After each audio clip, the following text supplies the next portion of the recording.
In 2026, weight is such an important aspect to make sure that your Formula 1 cars are as light and as close to the regulations at the minimum level as possible. And with having said that, Ferrari have already put in place plans to bring a couple of major changes to the SF-26 from this upcoming week's first test in Bahrain all the way up until Melbourne Race 1. These include something that is going to drastically reduce the rate and bring them closer to the weight limit, but also aerodynamic aspects as they look to introduce the next phase of the SF-26 from an aerodynamic standpoint. The aim of these two objectives is, of course, to bridge that gap with what is everyone's suspected leaders in the Mercedes Formula 1 team, who looked extremely dominant and composed throughout the private test in Barcelona. Now, what Ferrari are doing, and this news comes from Auto Racer, is bringing a lightweight chassis for the SF-26 to bring it closer to the minimum weight that the Formula 1 cars can be in 2026. And there are two differing weight limits. There is the weight limit in qualifying and the overall weight, which is a difference of just 2 kilograms. Now, this lightweight chassis, which Ferrari will be introducing very, very shortly, is of course the major weight-saving aspect that they're going to be able to do in the early part of the 2026 season. There is going to be a little bit of change here and there, but the majority of what will be changed on it is simply from a weight-saving standpoint. The chassis, with regards to the aerodynamic and all of the important aspects of it regarding where the mounting points would be for this suspension, will be staying the same. But essentially, Ferrari need to bring the weight of the SF-26 overall much closer to it to shave some lap time as well as kilograms. Now, before we go any further, I'm running a competition on the channel throughout preseason testing. You have the opportunity and chance to win this Michael Schumacher Ferrari 1998 scrap photo book. It's got a picture, as you saw, of Michael with the launch of the 98 car, if I'm not mistaken. All you got to do to be in with a chance of winning is subscribe to the channel, leave a comment in this, and at the end of preseason testing, I will leave a community post with the announcement of the winner.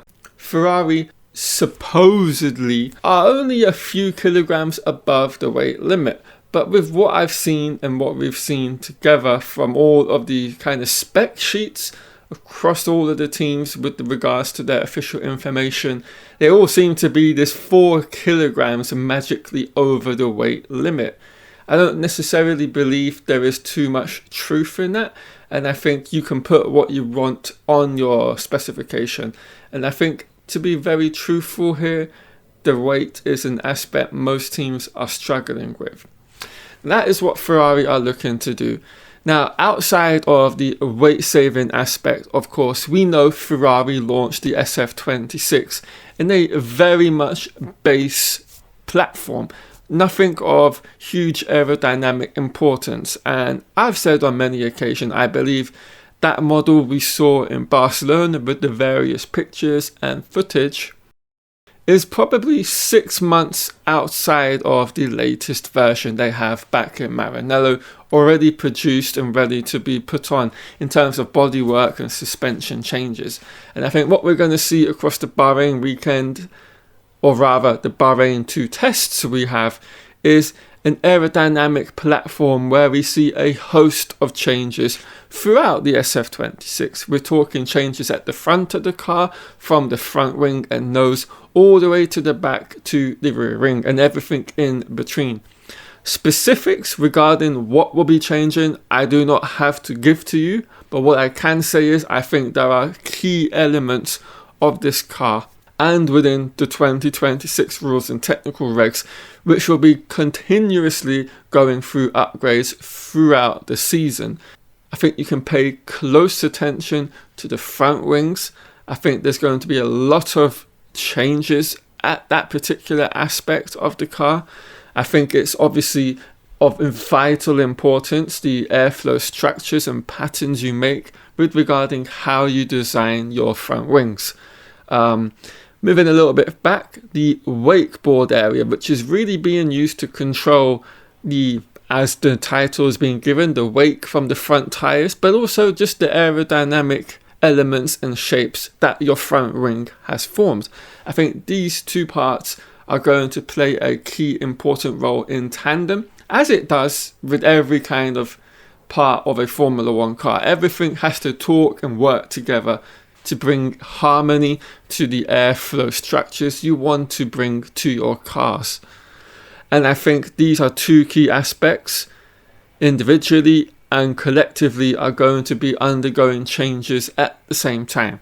Away from that, I think we're going to see throughout the season different levels of cooling needed with regards to these 2026 engines, depending on where we are in the world and the climate.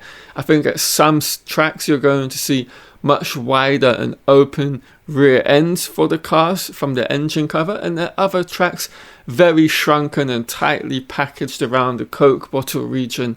At other events, the more cooler side of things, you could think maybe, for example, off the top of my head, Canada or Great Britain. These are the tracks and the countries from which tighter bodywork can be introduced. So yeah, interesting times ahead as we look to finally begin to see more of a race specification 1 package from Ferrari between this upcoming first test in Bahrain, the second one, and then finally the actual race day when we get to Melbourne, Australia.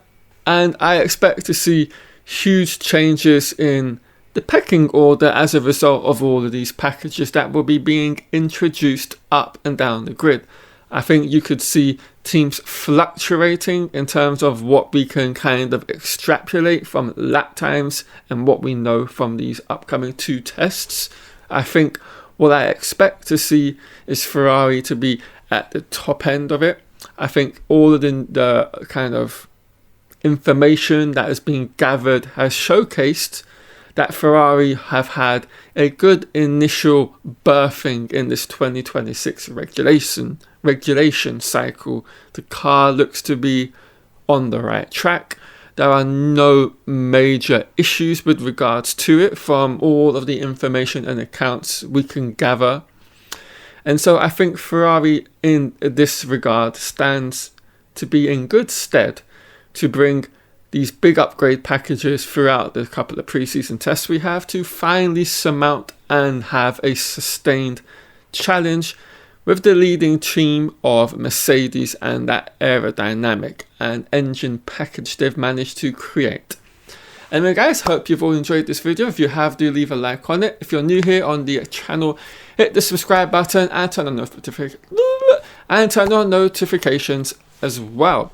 Right, enjoy the rest of your week, and I will catch you all in another Formula One video very shortly. See you soon.